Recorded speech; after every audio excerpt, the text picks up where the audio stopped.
নমস্কাৰ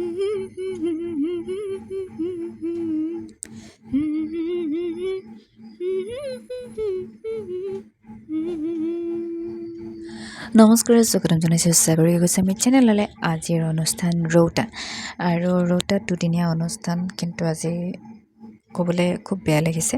আমি যিটো ৰাস্তাৰে জাৰ্ণিটো আৰম্ভ কৰিছিলোঁ সেই ৰাস্তাটোত সেইদিনাই নিশামণি হাইলৰ মৃত্যু হৈছিল আকস্মিক দুৰ্ঘটনাত। গতিকে এই ভিডিঅ'টোৰ জৰিয়তে নিশামণিলৈ মই সশ্ৰদ্ধ প্ৰণিপাত জনাইছোঁ। এয়া ৰৌতাৰ প্ৰথম দিনৰ কাৰ্যসূচী আৰু ৰৌতা সত্ৰ আমি দৰ্শন কৰিছিলোঁ। আপোনালোকক এটা শ্বৰ্ট ভিডিঅ'ৰ জৰিয়তে ৰৌতা সত্ৰ মই দেখুৱাম আৰু এইটো ভিডিঅ'ৰ ডেছক্ৰিপশ্যনত আপোনালোকে শ্বৰ্ট ভিডিঅ'টোৰ লিংক পাই যাব। বাকী অনুষ্ঠান চাওক।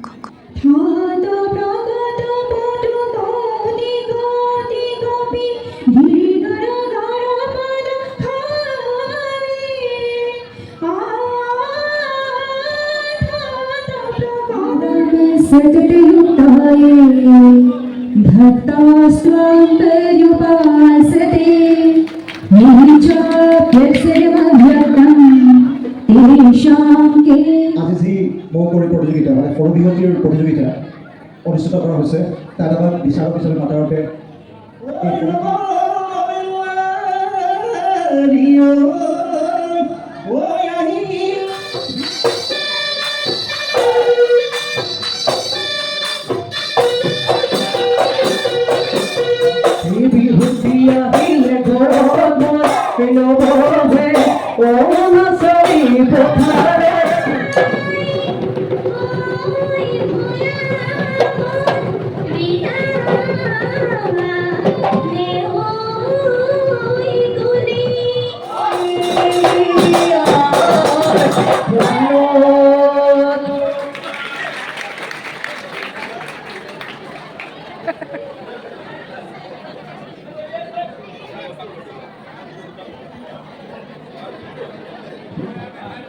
বৰ্ণাকৰীয়া চেমনীয়া বিহুৱাদন আৰু এয়া হৈছে মৌকুঁৱৰ।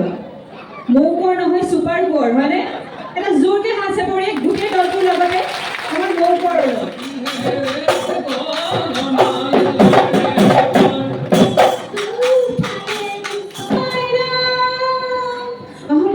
উপভোগ কৰোঁ এক ব্যতিক্ৰমী অনুষ্ঠান। এই বিহুৰ বতৰত সকলো মহিলাক নচুৱাবলৈ বহাগী জীয়ৰী বোৱাৰী যেন বিহু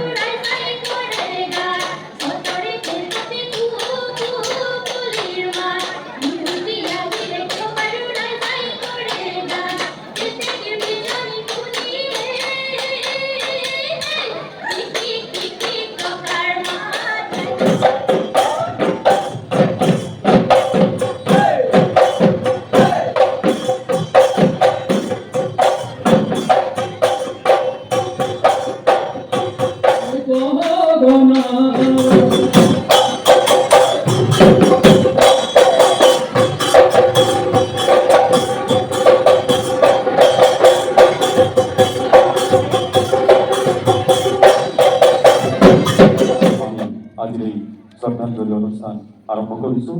শ্ৰদ্ধাঞ্জলি অনুষ্ঠানটি বন্তি প্ৰজ্বলনৰ ক্ষেত্ৰত আমাৰ আমন্ত্ৰিত শিল্পী চিৰঞ্জীৱ কাশ্যপক সহায় কৰিব মঞ্চ বিভাগৰ দায়িত্বত থকা অভিলাষ দাস। আৰু আদৰণি জনাব ৰঙালী বিহু উদযাপন সমিতিৰ সন্মানীয় সহকাৰী সম্পাদক শ্ৰী